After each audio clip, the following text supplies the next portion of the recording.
De l'autre côté, nous avons le ministre plénipotentiaire, président général du PDC, le Parti des démocrates camerounais.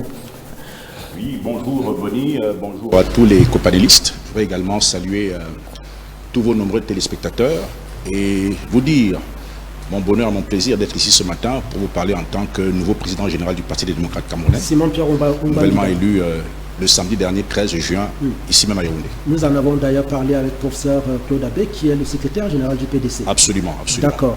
Alors, l'actualité autour de vous, ça tourne, vous êtes le nouveau boss du PDC, donc le parti créé par votre père.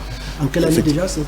Bon, le parti a été créé en 1958, mais le parti existe quand même depuis 1954. D'accord. Il n'était pas formalisé, c'est en 1958 qu'il a été officiellement formalisé, donc ça a commencé aux élections de 1956 où André-Marie Bida s'est présenté avec son groupe des démocrates. Mais c'est au début de l'année 1958 que le parti a été créé, le 4 janvier 1958 à Bomban. Alors, donc, et qu'est-ce que vous promettez, vous qu'est-ce que vous allez apporter de nouveau, je veux dire, vous en tant que nouveau président général du PDC, dans le paysage politique et démocratique du Cameroun? Permettez-moi d'abord, Bonny, de vous dire que le Parti des démocrates camerounais est revenu pour peser sur la politique au Cameroun. Et la situation politique camerounaise commande que nous commencions par quelque chose qui tenait à cœur André-Marie Bida, c'est-à-dire que de consacrer ce pays à Dieu. Vous savez, il y a cette photo qui circule beaucoup, vous voyez, en train de tenir le drapeau du Cameroun, qui a été levé pour la première fois le 10 novembre 1957. Là où il tient ce drapeau, il était en train de prier Dieu pour le Cameroun. Et la situation du Cameroun aujourd'hui, qui est très complexe, très compliquée, c'est-à-dire que nous avons une situation qui est triple, politique, spirituelle et mystique.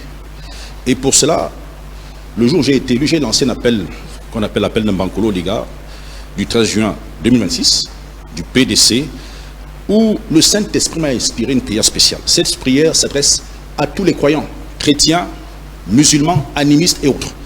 Donc, cette prière que j'ai souhaité que chaque Camerounais la dise à midi pile. Ça ne prend pas beaucoup de temps. Chacun peut consacrer 1 minute ou plus en invoquant Dieu pour que le Cameroun soit libéré des forces obscures et maléfiques qui... Le Cameroun est tenu par des forces... Le Cameroun est tenu par des forces obscures, par des réseaux, par des clans. C'est pas normal. La République appartient à tout le monde. Ce pays appartient à tous les Camerounais, n'appartient pas aux clans, il n'appartient pas au réseau. Nous le dénonçons avec force.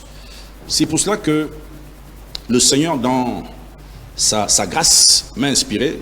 Permettez que je vous lise ce que les Camerounais doivent comprendre et savoir. Non, mais si votre texte n'est pas long. Il n'est pas long, il n'est pas long. On ne lira pas. Non, il n'est pas long, il n'est pas long. Maximum 2 minutes, s'il vous plaît. 2 minutes? Maximum 2 minutes. Allez-y. Dieu éternel et tout-puissant, du nord au sud, de l'est à l'ouest, les Camerounais t'appellent au secours.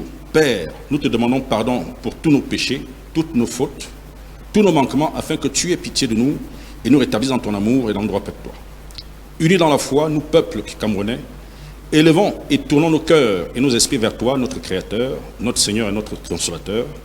Humblement, nous te présentons le Cameroun parce que notre pays est gravement malade. Depuis de nombreuses années, les Camerounais sont pris en otage par des gens impies, égoïstes et méchants, des gens dépourvus de tout sens du bien commun et de l'intérêt général. Seigneur, toi qui es Père, écoute ton peuple qui crie vers toi. Viens guérir et sauver notre pays du naufrage et de la déshérence. Seigneur, viens à notre secours. Délivre maintenant, définitivement et pacifiquement, sans effusion de sang, le Cameroun qui a déjà trop souffert depuis l'époque coloniale. Nous te disons merci, Seigneur, parce que tu as béni notre pays et que tu l'as destiné et promis à un avenir glorieux de paix et de prospérité pour l'ensemble de ces populations.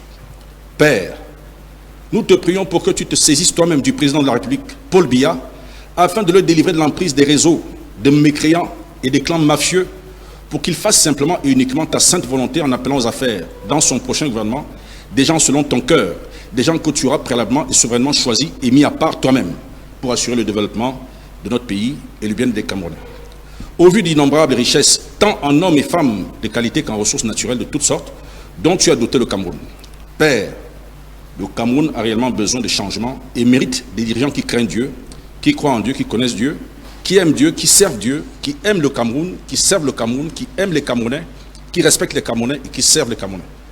Père, délivre maintenant notre cher et beau pays, le Cameroun, des réseaux ténébreux, des clans douteux, de toutes les forces obscures et maléfiques qui le bloquent, l'inhibent, le ralentissent et le retardent dans l'accomplissement de son glorieux destin.